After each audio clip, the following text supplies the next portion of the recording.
नमस्कार, समर्थ सहारा न्यूज देख रहे हैं आप और मैं हूं आपके साथ गुंजन। चलिए आज की खास खबर पर नजर डालते हैं। विदिशा कांग्रेस के लोकसभा प्रत्याशी प्रताप भानु शर्मा ने आज प्रेस क्लब संघ कार्यालय में प्रेस वार्ता के दौरान भारतीय जनता पार्टी के प्रत्याशी पूर्व मुख्यमंत्री शिवराज सिंह चौहान पर सत्ता का दुरुपयोग करते हुए चुनाव लड़ने, धनबल बाहुबली का इस्तेमाल करने और आदर्श आचार संहिता का खुला उल्लंघन करने के गंभीर आरोप लगाए हैं। उन्होंने कहा कि मतदान के दौरान जहां निर्वाचन आयोग के अनुसार एक पीठासीन अधिकारी सहित कुल 4 मतदान कर्मचारी तैनात रहते हैं, लेकिन यहां पर आशा कार्यकर्ता, आंगनबाड़ी कार्यकर्ता, पंचायत सचिव और जीआरएस को भी घोषित रूप से मतदान केंद्र के अंदर बैठाया गया था, जो फोन लगा कर लाडली बहन योजना बंद करने की धमकी देकर वोट डालने के लिए बुला रहे थे। वहीं दोपहर 3 बजे से 6 बजे तक फर्जी मतदान कराए जाने की गंभीर आरोप भी कांग्रेस प्रत्याशी ने भाजपा प्रत्याशी शिवराज सिंह चौहान पर लगाए हैं। उन्होंने कई मतदान केंद्रों पर बाहर के व्यक्ति द्वारा फर्जी मतदान करने और करवाने की शिकायत भी आयोग से की है।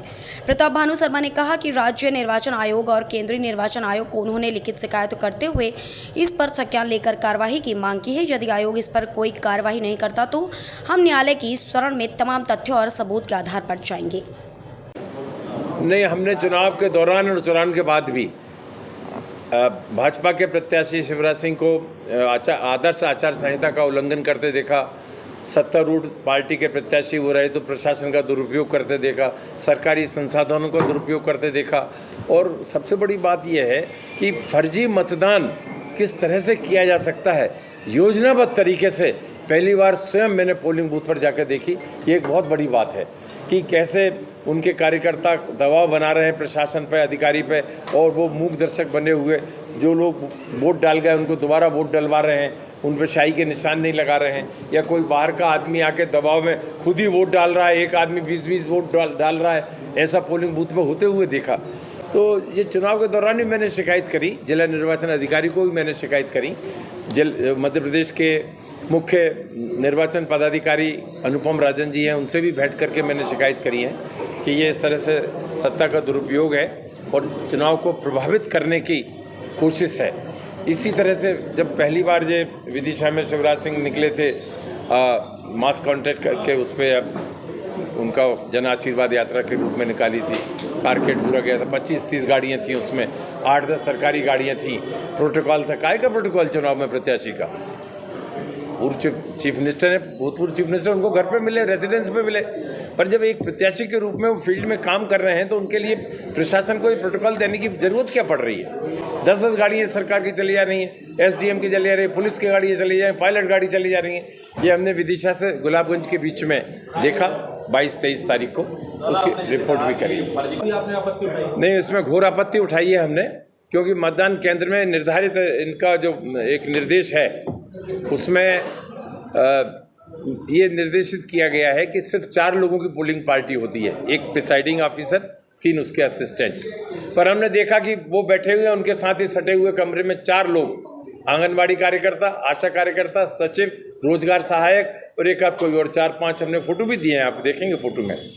वो बैठकर अनधिकृत रूप से लोगों को मोटिवेट कर रहे हैं और मोबाइल पे फ़ोन करके आंगनबाड़ी कार्यकर्ता और आशा कार्यकर्ता ये कह रही हैं कि आपको फूल में वोट देना है, भाजपा को वोट देना है, शिवराज सिंह को वोट देना है, लाडली बहना की स्कीम नहीं तो बंद हो जाएगी।